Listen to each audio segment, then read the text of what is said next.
See, when I'm like right on time, there's no applause. I should be late more often. All right. You know, my voice has been going, it's these cherry blossoms are so beautiful. It's a remarkable sight. And for everyone thinking about traveling or what you want to see here in America, the sight of the cherry blossoms here, whether it's this year or next year, it's magnificent, but definitely take your allergy meds. Definitely take those. But it is it's just I'd never seen it before here. So it's just magnificent. All right, so we do have a couple of announcements at the start, and then we will, of course, we, the Imperial, we take your questions. So here we go. Thank you again for being here. Secretary of State Marco Rubio will travel to Brussels, Belgium, from April 2nd to April 4th. In Brussels, Secretary Rubio will attend the NATO Foreign Ministers meeting to discuss security priorities for the alliance, including increased allied defense investment and securing lasting peace in Ukraine. Secretary Rubio will also discuss the shared threat of China to the Euro-Atlantic and Indo-Pacific alliances at a NATO session with representatives of the Indo-Pacific partners. Lastly, the Secretary will discuss plans for the Hague Summit this summer. Further, we are heartbroken by the tragic news out of Lithuania that 3 of our 4 U.S. Army soldiers assigned to the 1st Armored Brigade Combat Team, 3rd Infantry Division, were found deceased today. We offer our deepest sympathy to the soldiers' families, friends, and the 1st Armored Division. We are grateful for the extraordinary efforts carried out by the U.S. Army, the Lithuanian Armed Forces, and civilian agencies over the past 6 days. In addition, as announced over the weekend, the United States will provide up to $2 million through Burma-based humanitarian assistance organizations to support earthquake-affected communities as an immediate response to the March 28th earthquake. A U.S. aid team of humanitarian experts based in the region are traveling to Burma now to identify the people's most pressing needs, including emergency shelter, food, medical needs, and access to water. Our disaster experts, including those based in Bangkok, Manila, and Washington, D.C., continue to monitor the situation with coordination with U.S. government counterparts in the region. The United States stands with the people of Burma as they work to recover from the devastation, and we offer our deepest condolences for the loss of life in this obviously extraordinarily difficult time. Next, the United States is pleased to welcome home Faye Hall from Afghanistan. In the words of Secretary Rubio, President Trump's commitment to the American people is clear. We will not rest until all Americans detained in Afghanistan and held hostage around the world are brought home. The U.S. government's highest priority is the safety and security of the American people, wherever they may be. Finally, tomorrow, April 1st, Secretary of State Marco Rubio and First Lady Melania Trump will host the 19th Annual International Women of Courage Awards ceremony here at the State Department. This prestigious event will honor 8 extraordinary women from around the world who have demonstrated exceptional courage, strength, and leadership in advocating for peace, justice, human rights, and the empowerment of women and girls. And now, I'll turn it over to your questions. Yes. Sorry, did I speak out of turn? Matt Lee, oh my goodness. Almost out of turn. Matt Lee, Sorry. What can I do for you? Extremely briefly, just on the Burma, Yes, sir. Kuwait. Do you know, has the team gotten there yet, or are they still onward?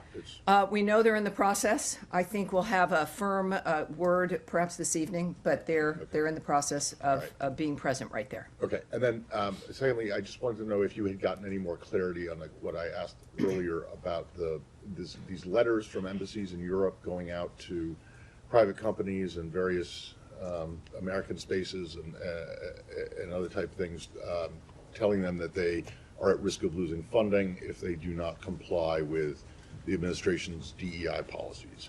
Well, I think this is a situation of certainly an effort to comply with the executive order from the president, and it is essentially a self-certifying statement to the local consulates and embassies, those who are conveying the nature of what the American executive order was and what's expected.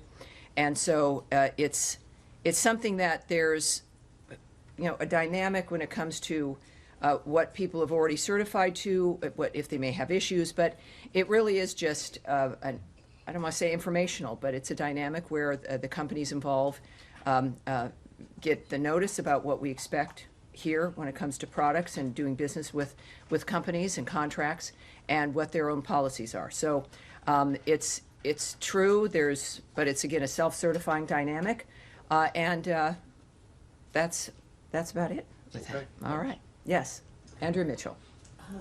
Following up on one thing and then two other quick points.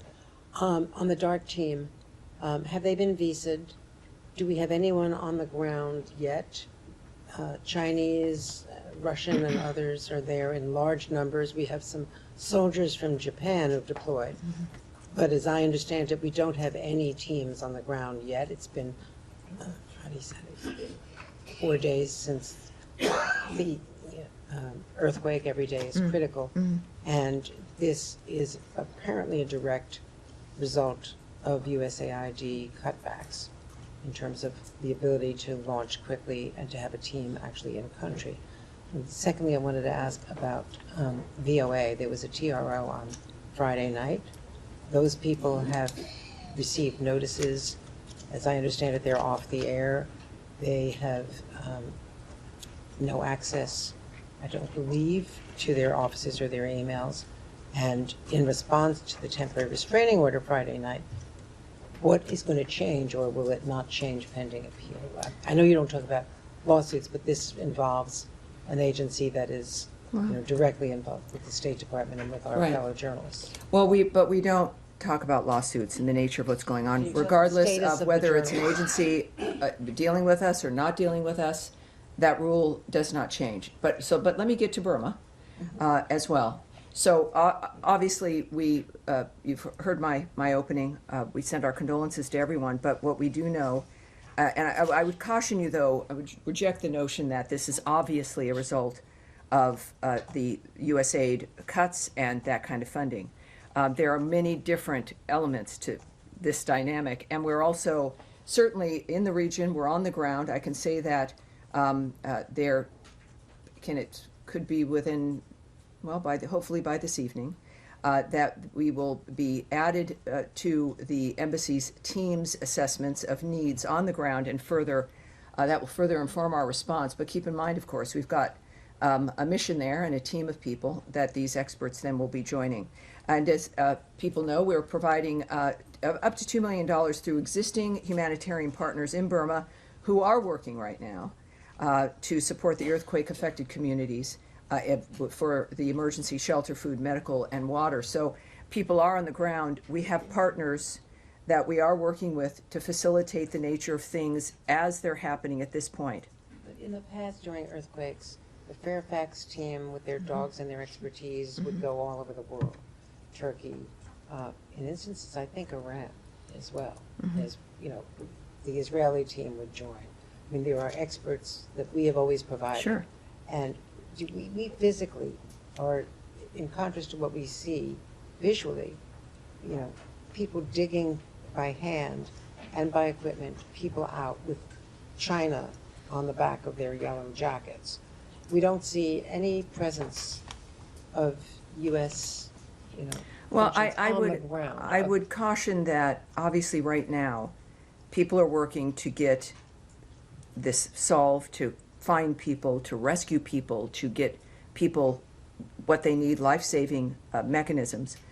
And the good news is, and I think we should look at it this way as well, is that we have partners that we work with that may not require us to be physically present in the nature of what it is that's being done. Partners who've been on the ground regularly, there constantly. And I think that would reject the premise that the sign of success is that we are physically there. Obviously, we are now through our missions, and we're sending experts as well. Of course, that's happening. But I think that the fact that we've got partners that we work with, that our goals can be achieved through the work that we do with others around the world, is something. When I've said this over in general with the reform that the government is going through with the lead of President Trump, is that certain things won't necessarily look the same, but the success and the work and our impact will still be there. And this perhaps is part of that dynamic. So I would say that, of course, not just when it comes to our experts, who are also not just on their way, but based in Bangkok, Thailand, the Manila, Philippines, and Washington, that we are doing work from here. We have remarkable partners we're working with on the ground, and we remain in communication with our international partners, including the Quad, which is Australia, India, and Japan, to ensure effective coordination with each respective nation's response efforts. We're also pleased to see other donors provide assistance in the aftermath of the earthquake. And I'll tell you, it is the people of Burma who are getting the urgent aid that they need right now, and that we are certainly, again, pleased when it comes to whatever donors are going in the region to assist those individuals. And we are part of that framework. That's, I think, what's most important here, and a reminder that the aid can continue, and it may simply look different, and it may involve more partners, but we certainly are focused on this, and we'll have more information for you this evening. All right. Yes, go ahead. On the deportations, the Secretary announced this morning. So are we done? Do we want to, 1 second, any more questions on Burma? Do you want, yes, sir, go ahead, and then we'll come right back. Question. Sure. Can you tell us when you received the formal request from the authorities there and what they were asking for specifically? You know, I can tell you that we have finally received a formal request. I did not get exactly when that came in, but we do have the formal request. So that has unlocked a bit more of what we now are able to do. And so when we think about what's happening and what are the effects of that, that determines our ability of where we move and how we do it, that certainly, that part of the protocol has finally happened. And can you say what they requested specifically? I can't at this point, no. Okay. Yes, all right, let's go. What authority was used to deport these 17 alleged gang members to El Salvador? What Was I it the can, Alien Enemies Sure, Act? sure. There is a few things, including a tweet and a statement from the Secretary. And I'm going to get that for you right now. Hold on here. Because this is part of what we do know, of course. I think what's important is the fact that the President and the Secretary have made it very clear, well, really from day one, that the security of the United States is top priority, the nature of the crime that's happening here, and the ability of our nation to remain a sovereign and safe and secure Sure, but can nation. you say yes or no, was the Alien Enemies Act invoked to be able to deport these 17 individuals? I and how does cannot, that not? when we're thinking about the legal process, I'm going to try to tell you what the things that I can comment on and what I can talk about, and I can't really discuss that at this point. Would that not be a violation of the federal court order? If I'm the not going Alien to be Enemies Act speaking was on any of that aspect. That, of course, is something you can also ask the White House about, and DHS. I think that is perhaps where your question should be put, but I'm not going to comment on any legal aspects regarding this. Yes, sir. Sorry. Thank you so much, Jonathan from Airway News. Majority of the Americans believe that President Trump is a blessing. I'm sorry, can you repeat that, please? Majority of the Americans believe that President Trump is not only a blessing for this country, but a blessing for the whole world. He's a peacemaker. But in many parts of the world, like Indian-occupied Kashmir, Afghanistan, and in many African nations, people are waiting for President to help his bold decision to lift them out of misery. So people believe and know that President Trump will make America great again, but will he make this world great again? Is that easy? It's like, okay. Well, I support President Trump, and I think that the majority of Americans who gave him this mandate understand that that's what is possible. We saw that happen in the first term. We've seen the nature of his impact even as a businessman in the United States when it comes to the impact on cities and states and the country as a whole, to the point where the American people made him the President of the United States. Clearly, a financially stable America, a strong America, for as long as we've been here, has made the difference in the safety and security of the rest of the world. That is the kind of dynamic that the world wants and expects.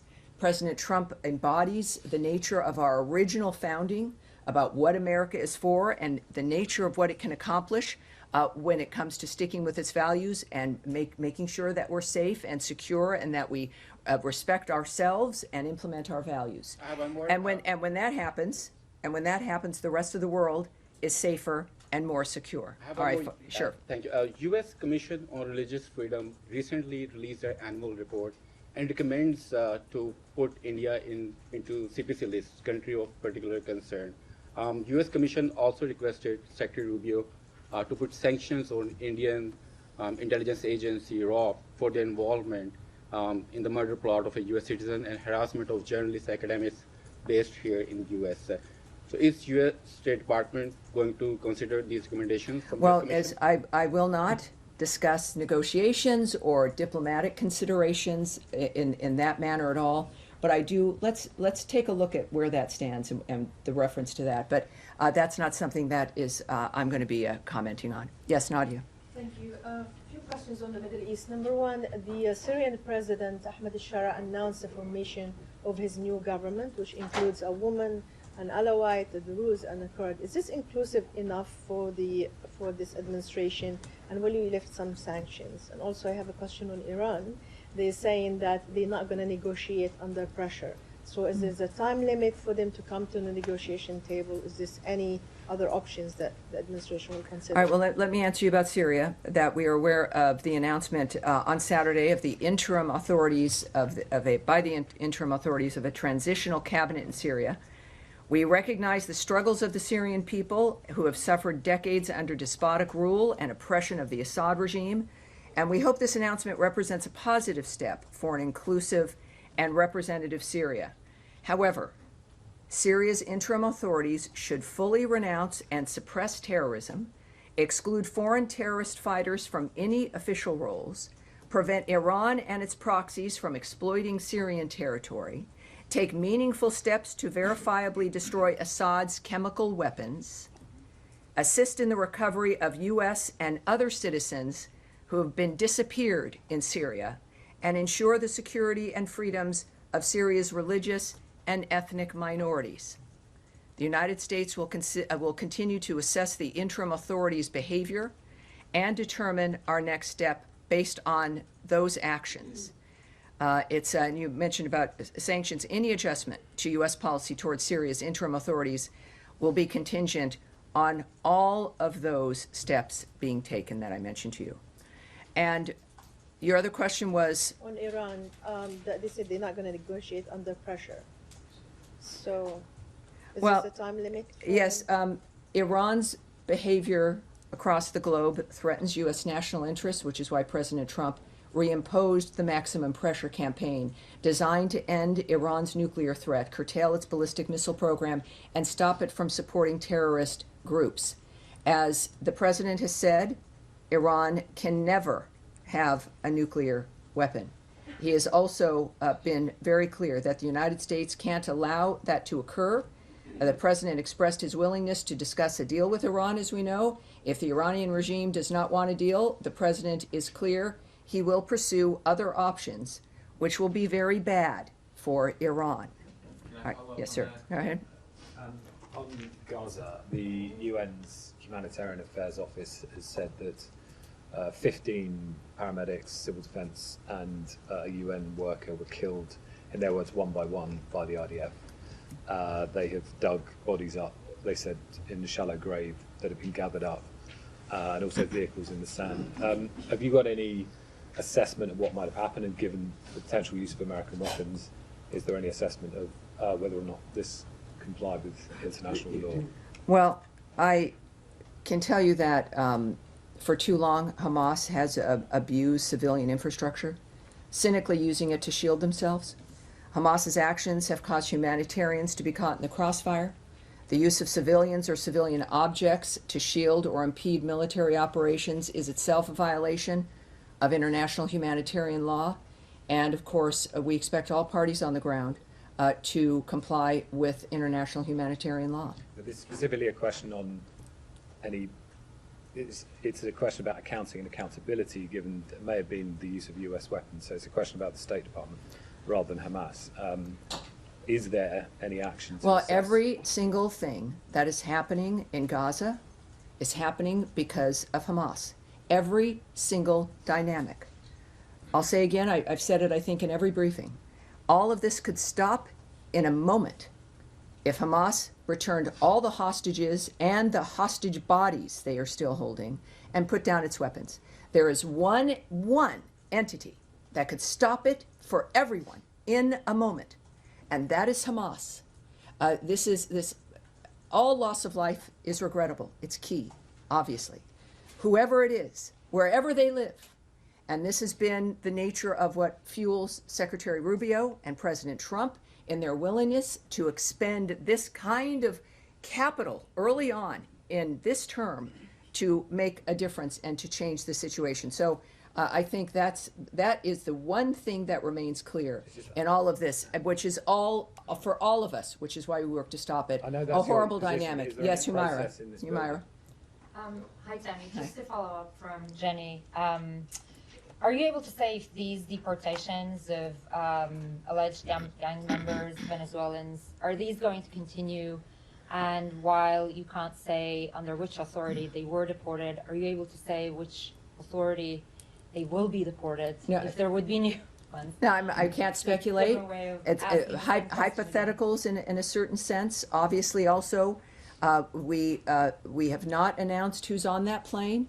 The details, I'm not going to accept the premise immediately of who is on that plane. That's not what I can do here at this podium.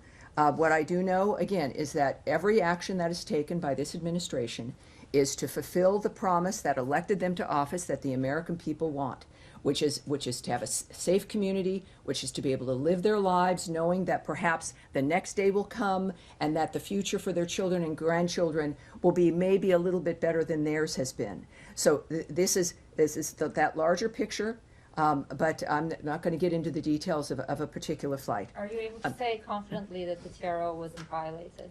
I'm not here to give you my legal opinion. I'm not a lawyer, or to speculate on what is or is not happening in any fashion in that regard. Yes, sir. With the glasses here. Thank you, Tammy. Someday the State Department's going to make the mistake of hiring a lawyer to be a spokesperson, and then they're not going to Well, then it would be even less interesting than mine. Yes. Two questions for you. Number one, a few weeks after President Trump's Shalom Hamas tweet or social media post, Israeli authorities giving indication that they're preparing for a potential larger-scale military operation in Rafah, potential reoccupation of Gaza.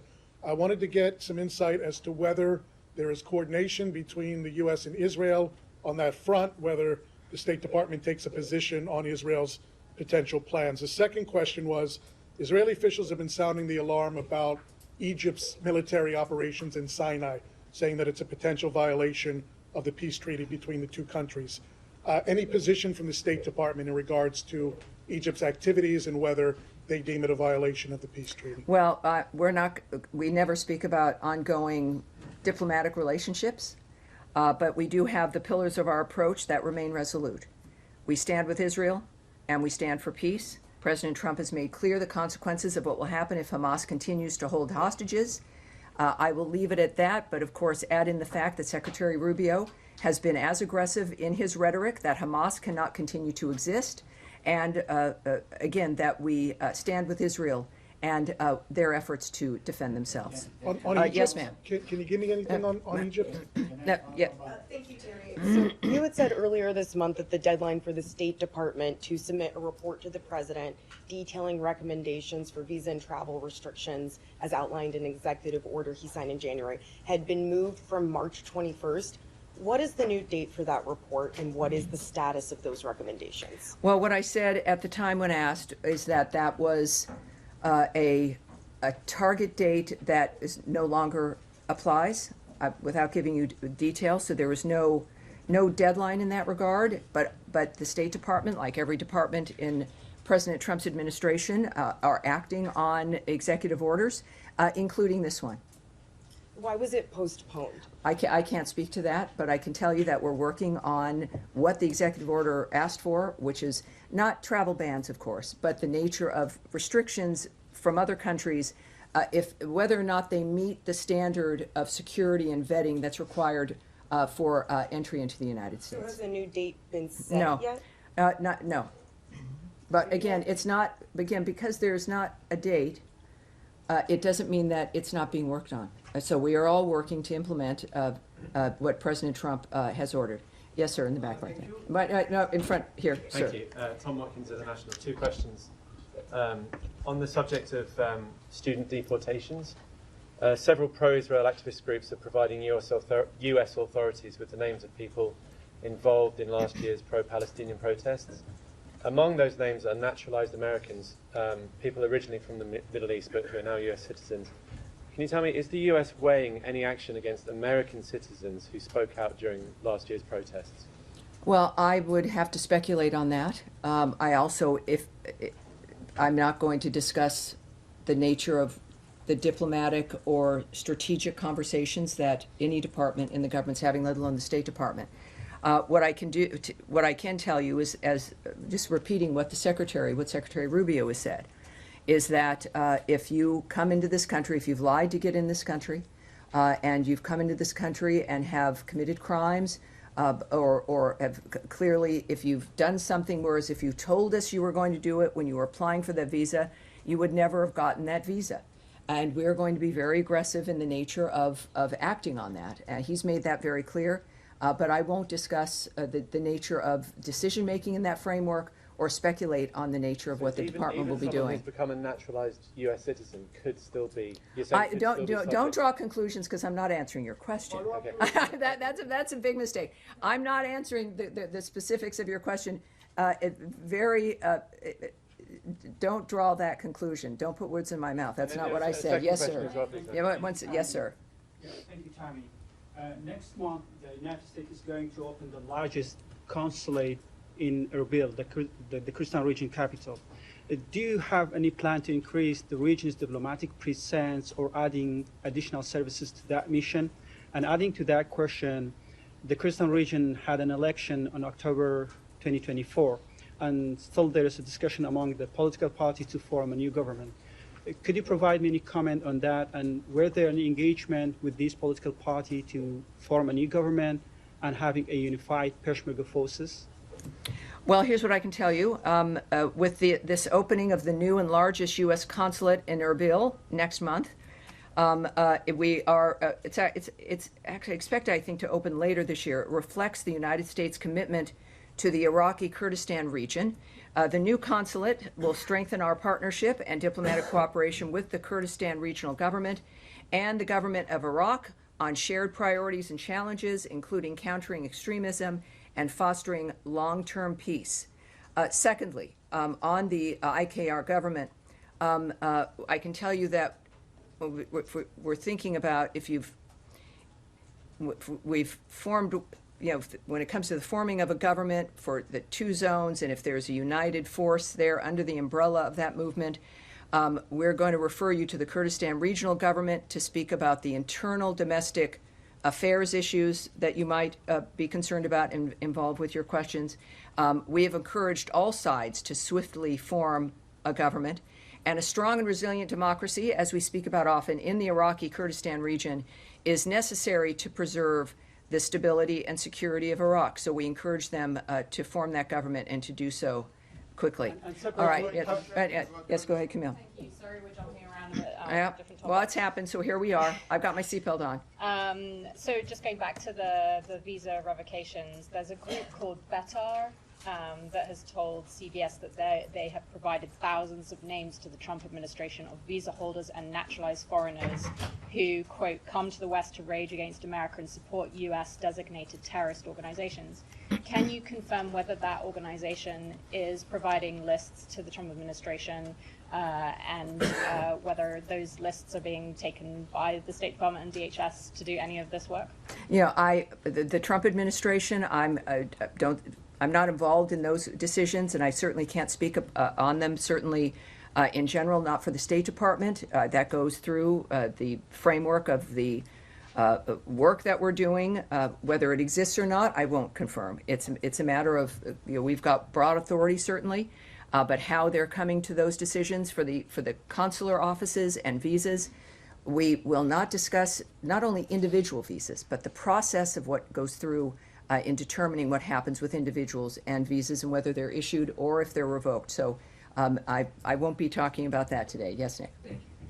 Back to Iran. Iran's president yesterday ruled out direct negotiations with the United States on its nuclear program. Was that what the United States was seeking, direct negotiations, or would the United States be open to third-party intermediaries? We know, of course, that the Iranian regime has always been hostile to the United States and our allies and partners, and they are one of the leading state sponsors of terror, as we know. It supports Hezbollah, Hamas, the Houthis, the Taliban, Al-Qaeda, and other terrorist networks. Iran's own Islamic Revolutionary Guards is a designated foreign terrorist organization, and many regime leaders have also been designated as terrorists. I can tell you that in negotiating, which I've already answered to some degree, is that the president's made it clear that Iran cannot have a nuclear weapon. And what we want from them, as Secretary Rubio has said, under Donald Trump, there is not going to be a nuclear Iran. Iran must stop its nuclear escalations, its ballistic missile program, its networks and campaign of regional aggressive activities, its repression of the Iranian people's freedom, and the IRGC's destabilizing activities. I also think I can say this to you, that President Trump has been consistent and clear. The United States is determined to make sure that Iran will not acquire a nuclear weapon. He has expressed his willingness to pursue a deal with Iran. If the Iranian regime does not want a deal, as I said earlier, the president has other options, and those alternatives will be very bad for Iran. All right. In the back. Yes, sir. Thank you, Tammy. We'll move to Ukraine, if I may. Today marks 3 years since the world learned about Bucha massacre. We want to get your reflection on that. And second part of the question, yesterday President spoke about the minerals deal with Ukraine. It looks like there's a confusion over there because President said that he hears that the Ukrainian side is trying to reconsider the deal. But we have seen media reports about the U.S. version the draft was changed. Can you please offer some clarity on that as well? Thanks so much. Well, I think the president's comments speak for themselves. I do know also that there is one North Star for everyone involved in this, and it is the ceasefire and stopping the carnage. There are certainly some other issues that are, I suppose, discussed, but what matters every single day is wondering who's alive today, who won't be alive tomorrow. And fortunately for us, we don't necessarily walk through our day with that concern. For the people in Ukraine, they do. And I think that President Trump, of course, he knows and he understands, and we operate with the realization that negotiations are going to require both Russia and Ukraine to make tough decisions and compromises. And we are working with Russia and Ukraine, and we're committed to continuing our work to bring them to the negotiating table. We do know that I think there was an idea from Russia about a temporary administration that was not appreciated by the president. Ukraine, I don't think I need to remind everyone, but it's a good reminder, is a constitutional democracy. Governance in Ukraine is determined by its constitution and the Ukrainian people. We are committed to the diplomacy necessary to achieve a full ceasefire and to bring the parties to the negotiating table for a final and lasting settlement. President Trump has made clear that Russia and Ukraine need to move to a full ceasefire now. None of that has changed. All right, all the way in the back, sir. The green tie, is that what we have? Yes, sir. Thank you very much, Tammy. Can Asasu for the Turkish Anadolu Agency. Speaking of Ukraine, Mr. Secretary met with his Turkish counterpart last week here in Washington, and he clearly asked Turkey's contribution to reach a ceasefire between Ukraine and Russia. What do you exactly expect from Turkey to play? What kind of role in order to reach that peace deal? And if I may ask, I have another question about France. The French court has decided that the far-right opposition leader or the far-right leader, Marine Le Pen, will be banned from the elections for 5 years. What is your take on that decision? Well, with your Turkey question, it requires me to speculate about decisions being made between leaders on a war that is consuming the planet that all of us want to have stopped, and I'm not going to speculate on that.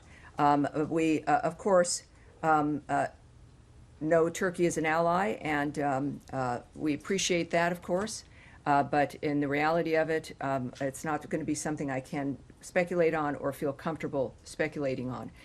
Regarding Marine Le Pen, I might disagree with your casting of her as a far-right individual, which is meant, I think, I don't know if that's meant to be derogatory, but we are aware of reports regarding her sentencing, and I would refer you in general to the French authorities for further comment on this legal decision. We also will recall, though, the Vice President's February 14th remarks at the Munich Security Conference in defense of free speech, as well as opposition to exclusion of people from the political process. We have got to do more as the West than just talk about democratic values. We must live them. Exclusion of people from the political process is particularly concerning, given the aggressive and corrupt lawfare waged against President Trump here in the United States. We support the right of everyone to offer their views in the public square, agree or disagree. And with that, I have nothing else to add.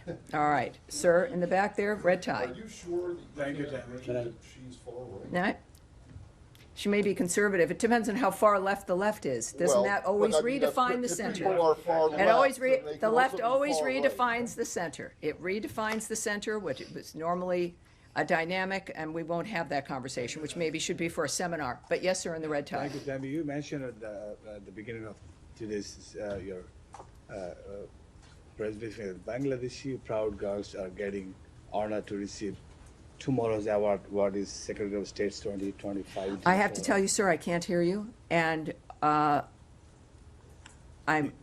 is this about Bangladesh? Yeah, tomorrow is going to be an award ceremony.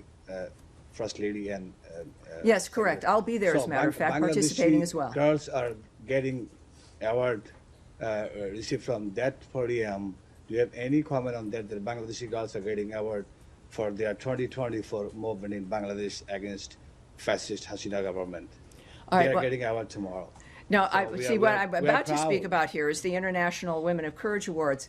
But what I'm not going to speculate on is the last part of that question regarding the nature of the politics and unfolding in Bangladesh. But I will take this opportunity to mention again that Secretary of State Marco Rubio and First Lady Melania Trump are hosting the 19th Annual International Women of Courage Awards ceremony at the State Department here tomorrow.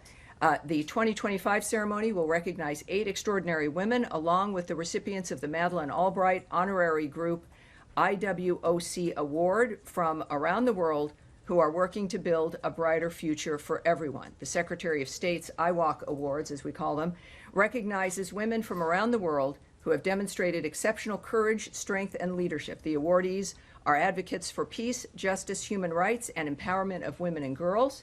They often face great personal risks to their safety as a result of their efforts.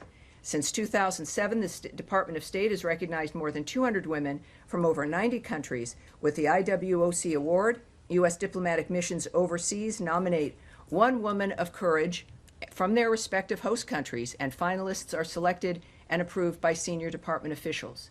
Following the ceremony, the awardees will participate in the International Visitor Leadership Program Exchange in Washington, D.C., and additional programming in Los Angeles, during which they will meet with American counterparts on strategies to further their work to empower women and girls around the globe. Right. All right, I'm getting the roundabout wrap up here, and we will have another briefing on Wednesday, which, even though we are going on our trip starting on Wednesday for NATO, we will have a briefing on Wednesday as well. We'll have more details of what we'll be doing there in Brussels. Thank you, everyone. Appreciate it. Who's far right?